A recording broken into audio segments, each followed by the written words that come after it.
My name is Benedict Alabi, popularly called Boa.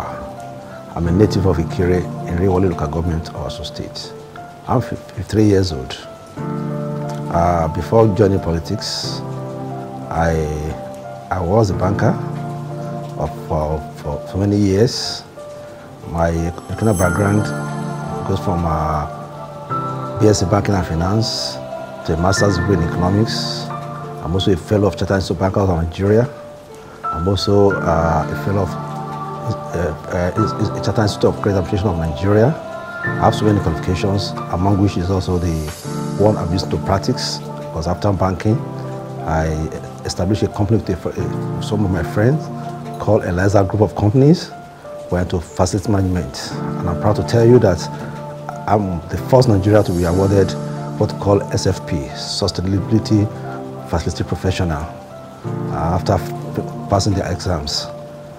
Presently, before joining politics, I run the company, and I'm proud to tell you that the company today, established like 11 years ago, has branches all over Africa. It's ISO certified in all the countries where it works, in OSHA's, in QMS, which shows that we are a structured organization, because I believe in corporate governance and accountability. Normally, after any contest, we have people that will not be disgruntled. Everybody goes to contest with the hope of winning, but it is the electorate that will determine who they really want.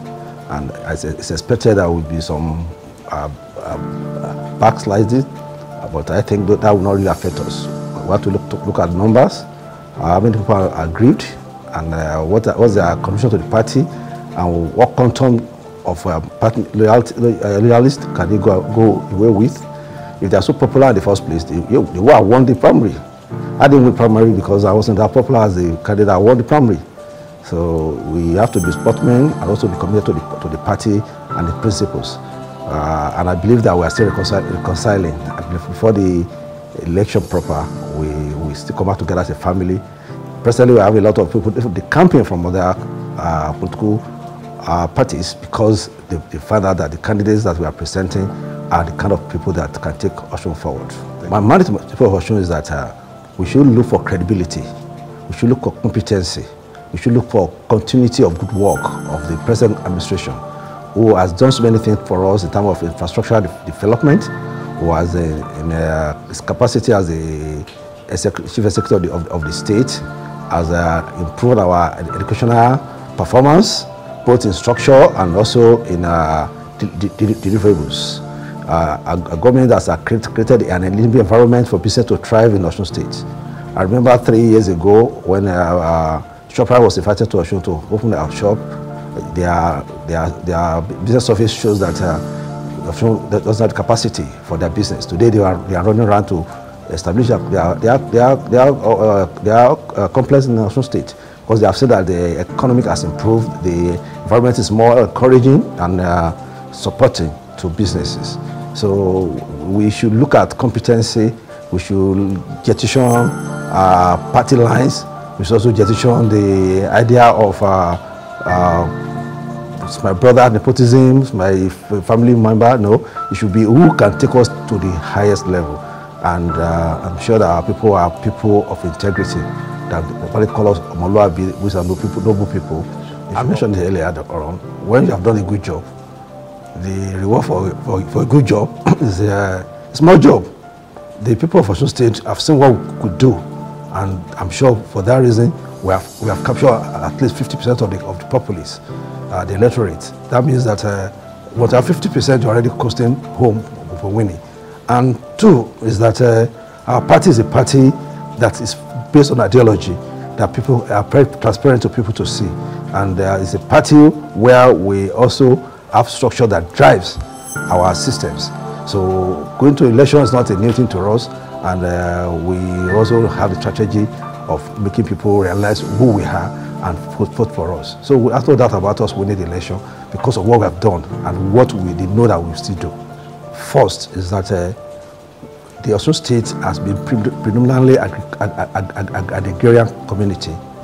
But as I said the question, what are we doing agric? We are doing self-sustenance.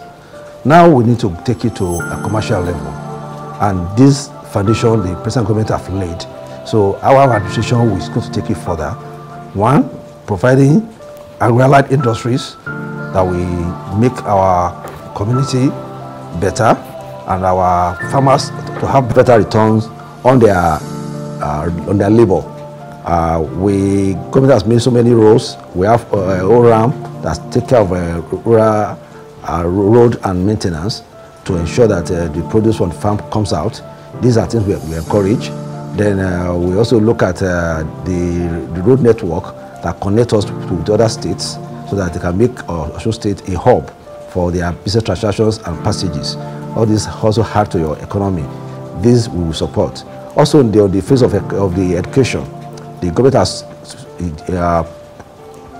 invested so enormously in the educational infrastructure. We ensure that this benefit is tapped by our children being the topmost in the country because they have a facility that is not presented anywhere in the country, or even that can compete internationally. We will work to realize this objective when we get into government. That's why we're talking about continuity. When we look at these and other things that the government is putting in place to ensure, like if you look at our health system, you can see that our health system is has greatly improved. As an hospital you enter, you will not even know the government hospital because of the vision of the present government. This we do. When you have security in Osun State, security is not an issue. Despite that we have a lot of herdsmen around here. Have you heard of any herdsman fighting in Osun State? No, because we are on top of the game. These are the things we want to do. We want to ensure that there's security of life, there's security of properties, there's health of people to work and bring out their best. And we also create an environment for them, for their business to have the best. If we do those ones, I'm sure that Osun will be a state of reference. These are things we support. One, when we talk about youth, we're talking about the age bracket of 18 to age of maybe 35. What's their need in the first instance? Gainful employment, engagement, gainful engagement. This, all I mentioned, is what we are going to do to ensure that our youth have something to do. When our youth have something to do, they'll be off the street. They will be more focused. And the ones that don't have capacity, we want to ensure that we give them capacity, we build up their capacity. Vocational training is going to be entrenched in our program. We're going to have vocational facilities across the state where people can learn hard works. Like if you are a barber, you want to be the best in the world. If you are a bricklayer, a mason, you want to be the best in the world. If you are a painter, you want to be the best in the world.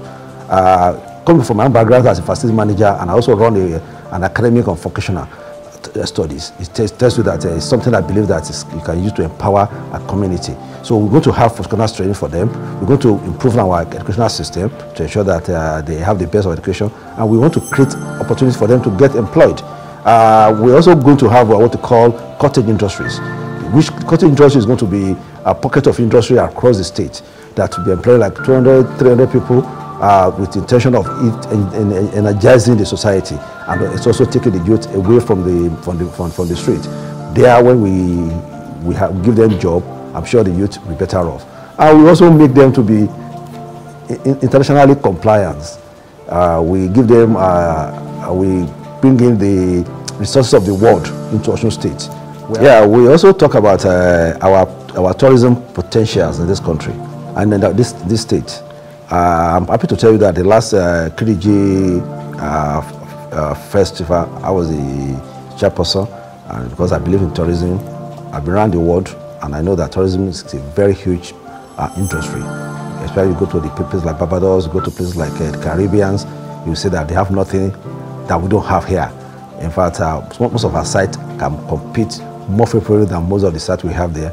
We invest in our tourism potentials so that our youth can also be greatly employed. I was surprised one day when I was in Bahamas, and we had somebody say, I said, what language do you speak? He says Spanglish. Speak 3 international languages because they are tourist guides. So with this we do in Osun State. We invest in tourism. We also invest in entertainment. If you look at Osun State, we know that is the home of the origin of our cultural development and entertainment. Remember the Doladipo of those days, the Yadejobi, These are people who have put Nigeria in the face, name on the face of the world, to let them know that we have culture and we also have our traditions. They also are entertaining to us. These are things we want to invest on to ensure that we have a lot of resources in our state to pay bills and also to grow further. Our women is our trust. If we're talking of our own voting, they give us the largest vote because they believe in governance and that a good government will make them happy and their children also to thrive. Therefore, we cannot jettison the women. One of the things that a woman crave for mostly is security of life. That I've told you we will ensure that we have. Two, we create an enabling environment for economy to thrive. When we're striving, they want that into petty trading, we'll be sure that they have more markets to sell. And we also do what we call microcredit for them, which is already ongoing. In my foundation, also Just Foundation, I'm proud to tell you that over 10,000 women were empowered in the last 3 years. So that with BOI funds and my own funds, I'm talking about the foundation funds. So women is a priority in terms of funding, in terms of creating market environment for them where they can really thrive and still be family driven. That is now not working too much away from their homes, at the same time be able to have commercial values.